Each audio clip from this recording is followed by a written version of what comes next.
अगर 5 साल 6 साल आपके साथ रिलेशनशिप में है ना, तो हम आपकी छोटी सी छोटी चीज़ें बड़ी सी बड़ी चीज़ें जानते हैं।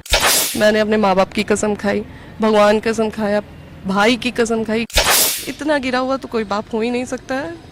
क्या स्वार्थ है? आप क्या दे रहे हैं मेरे पापा को? बहुत लोग बोलते हैं कि लॉकडाउन में आए थे मुझे ले जाने के लिए, नहीं ऐसा नहीं हुआ था। जब तक नहीं होती है तब तक ले चलिए, क्योंकि यहाँ के लोग बातें बना रहे हैं और मेरे लिए रहना आसान नहीं है यहाँ। जब आप लोगों को पता था कि ये इंसान ऐसे, तो आप लोगों ने क्यों किया मेरे साथ ऐसे? मैं सो के उठती थी तो वो तुरंत पीछे पीछे, ज्योतिया खाना खाई है कि नहीं खाई है, ज्योतिया खा लो, ज्योतिया ये कर लो।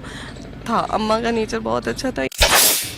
तो जी हाँ दोस्तों, फिर से ज्योति सिंह का इंटरव्यू आ चुका है। दोस्तों आप लोग पिछला बार तो इंटरव्यू देखे होंगे, नहीं देखे होंगे तो हमारे चैनल में जा करके देख सकते हैं। दोस्तों आज फिर से ज्योति सिंह इंटरव्यू दे रही हैं और इसमें बहुत ही ज़्यादा नर्वस हो चुके हैं दोस्तों। और आप लोग वीडियो को पूरा देखिएगा।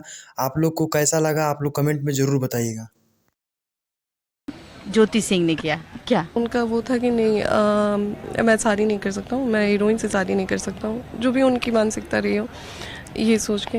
तो मैंने बोला फिर आगे क्या करना है आप बताइए। इस तरीके से मैं भी वो हो रही हूँ, वो भी हो रही हैं, तो थोड़ा टाइम दीजिए, सोचता हूँ कैसे क्या करना है। उसके बाद धीरे धीरे करते करते 1 महीने बीच, पता नहीं ये दोनों लोगों के बीच में क्या हुई चीज़ें, ये सेपरेट अचानक से पवन जी का वो था कि मुझे नहीं रहना है अक्षरा सिंह के साथ। कंटिन्यू उनका कॉल आता था, ये उठाते नहीं थे, मैं इग्नोर करने लगे चीज़ों को। वहाँ उसके बाद थोड़े टाइम तक मेरा इनका चला, ठीक चला। उसके बाद फिर एक रिकॉर्डिंग आती है, मैं सेट पे जैसे आप बैठे हैं मैं बैठी हूँ ऐसे ही बैठी थी। इनका फ़ोन इन्होंने मुझे दिया था कि तुम रखे रहो, उनको उठ के जाना था मेरे शॉट लेने। तो इन्होंने बोला कि तुम फ़ोन रखी रहो। फ़ोन मैंने रखा था, नोटिफिकेशन आया, मैंने देखा, ये आगे मेरे बगल में बैठे, बोले फ़ोन देना, मैंने फ़ोन दिया। मुझे लिटरली नहीं पता था कि उस फ़ोन पे नोटिफिकेशन जो आया है वो मेरे लिए है। इन्होंने फ़ोन उठाया, रिकॉर्डिंग प्ले किया, सुना इन्होंने।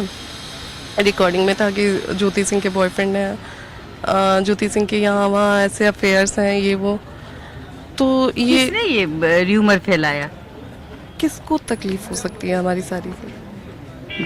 अक्षरा जी को, यही ना? मैं ऑलरेडी अब बिल्कुल बिल्कुल आपको समझानी होगी, लोगों को बतानी होगी किसने। तो दोस्तों आप लोग देख सकते हैं कि आखिर रिश्ता पवन सिंह का ज्योति सिंह से कैसे रिश्ता टूटा और इसका रीज़न भी आप लोग को बता दी। तो दोस्तों आप लोग पूरा वीडियो देखते जाइएगा। आपको बदनाम करने की साजिश रची थी? किसको दिक्कत है? अक्षरा जी को। मुझे पता है कि इस नाम के इंसान को मैं जानती नहीं हूँ, जो नाम मेरे साथ जोड़ा जा रहा है। वो आपका नाम जोड़ करके चाहते थे कि अब ज्योति और पवन के बीच हम बीज बो दे, हम अगर दूरियों का। जी, हम अगर 5 साल 6 साल आपके साथ रिलेशनशिप में है ना, तो हम आपकी छोटी सी छोटी चीज़ें बड़ी सी बड़ी चीज़ें जानते हैं। आपका माइनस पॉइंट क्या है, आपका प्लस पॉइंट कहाँ है, कहाँ पिंच करने पे आपको क्या रिएक्ट करोगे, आप क्या रिएक्शन दोगे। तो ये ना चीज़ों को बड़े अच्छे से दोनों लोग एक दूसरे के बारे में जानते थे। पवन सिंह कान के कच्चे हैं, वो अगर उनके कान में चला गया कि हाँ ज्योति सिंह के बारे में ऐसी चीज़ें आई हैं, वो वहाँ से एकदम मेरी चीज़ें सुनना ही बंद कर दी। मैंने बोला अगर चीज़ें हैं तो आप पता लगा लीजिए, आप बलिया में जाइए, आप खुद मत निकलिए, किसी के थ्रू पता लगवाइए ना कि ये जो नाम मेरे साथ जोड़ा जा रहा है उस नाम को मैं जानती भी नहीं हूँ।